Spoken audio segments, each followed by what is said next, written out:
Hey there, everybody. Pete Pardo here from Sea of Tranquility. Welcome to yet another episode of What's Hot with Sea of Tranquility. That's right, it's Wednesday. You know, you guys get lots of new reviews for new albums coming out. It's not always albums, sometimes it's maybe books or videos or something like that. Most of the time it's albums or CDs, right? So today, for this episode, we've got a brand new release on Ripple Music, right? Another one of those cool labels that delivers lots of cool, stonerific, doomy, heavy rockin' albums. This is no exception. This is the third studio album from this Texas band. They are called Thunderhorse. After the Fall is the brand new album. Right, I got introduced to these guys on their last album, which was called Chosen One, which I kind of dug, right? And before that, they had their self-titled debut, so they've only been around for a few years, but now they're on Ripple Music, like I said. Very cool label to be on. Let's take a look at this little digipack thing here. Right, they've always got this kind of demonic-looking horse with the Mr. Skeleton with the... That's right. It's kind of like their Eddie from Iron Maiden, so to speak, right? So let's pop this out, pop the disc out. So you can take a look at what we got here. There's some live shots of the band, 4-piece. Right, you got credits here. So who is in the band? You got Stephen Bishop on vocals and guitar. You got Todd the Bird Connolly on guitars and programming. You got Uncle Dave Crow, bass and vocals, and Johnny Lightning on drums, because he plays faster than lightning. No, not really. Not that kind of band. So what kind of band? Well, hold on. Let's see. All music and lyrics written and recorded and performed by the band.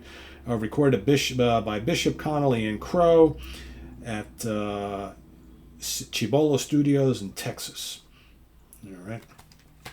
What's this band all about? Well, you figure they're on the Ripple Music label, right? So you kind of have an idea right there of what these guys play, right? Although, with a twist. It's kind of doom, but not. It's kind of stoner, but not. Kind of psych, but not. Actually, it's all those things and more.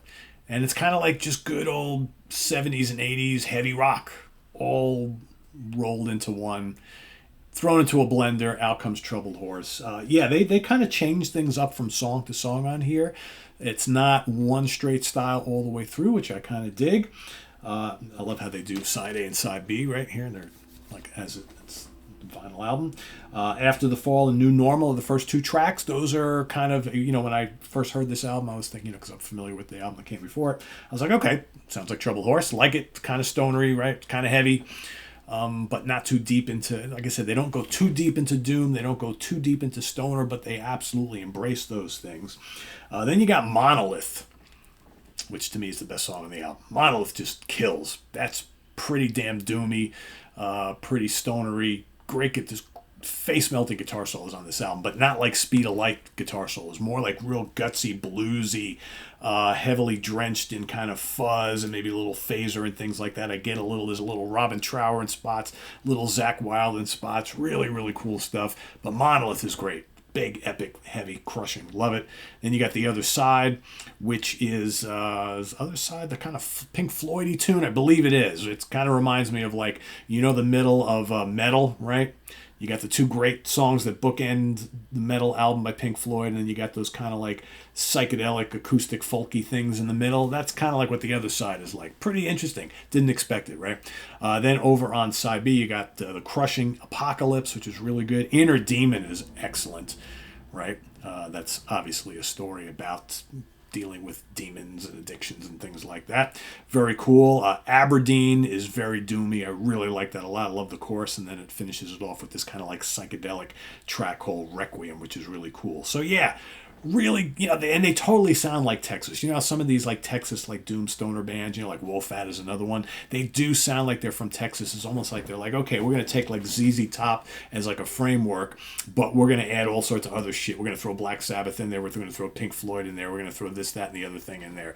And they come out with something that sounds very different than other bands who do this sort of thing at other parts of the country and around the world. So I really like this. Quite good. It's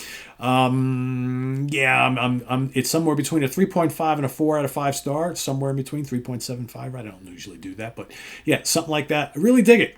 Good stuff. Like I said, good variety here. Production's good. Like the vocals, and I really like the guitar tones. It's always about guitar tones for me on stuff like this. Nice and heavy, but a good amount of variety. So check it out, After the Fall by Thunderhorse, and visit us on the web at www.seatranquility.org. We're on Facebook, we're on YouTube, all together, all the damn time. Please subscribe if you haven't already, and click on that notification bell so you get alert of all of our content as it posts, and please do hit the like button before you leave. Also down below, we got the links to our Ko-Fi page for channel donations, our Cameo page for personalized videos, and our merch page where you can get all sorts of cool Sea Tranquility gear like this one. That's all down below in the video description, and we'll see you real soon. If you've listened to this, let us know what you think down in the comments below. It's a good one, Thunderhorse, After the Fall. We'll see you soon here. I am Pete Pardo. Take care. Bye-bye.